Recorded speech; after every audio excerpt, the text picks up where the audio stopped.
Welcome to my channel అమ్మమ్మ మనవరాలు. ఇవాళ రెసిపీ వచ్చేసి నా స్టైల్ సాంబార్ అయితే చూపించబోతున్నానండి.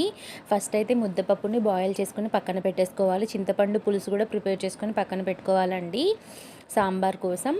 ఇప్పుడైతే స్టవ్ ఆన్ చేసి బౌల్ పెట్టేసుకొని తగినంత ఆయిల్ వేసేసుకొని పోపు గింజలన్నీ వేసుకున్న తర్వాత ఎండుమిర్చి కూడా యాడ్ చేసుకొని ఆనియన్, పచ్చిమిర్చి ఇంకా కరివేపాకు కూడా యాడ్ చేసుకొని పచ్చివాసన పోయేలాగా దోరగా వేయించుకోవాలి.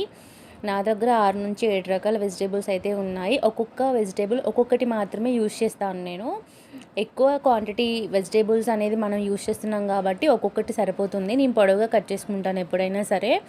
నా దగ్గర ఉన్న వెజిటేబుల్స్ క్యారెట్ అయితే యాడ్ చేశాను, ఇంకా సొరకాయ, దోసకాయ, బంగాళదుంప, టమాటో, ఇంకా మునక్కాయ కూడా యాడ్ చేస్తున్నానండి. చాలామంది మునక్కాయ అనేది పొట్టు అనేది తీయరు. నేనైతే పొట్టు తీస్తేనే వేస్తానండి, అలానే బాగుంటుంది.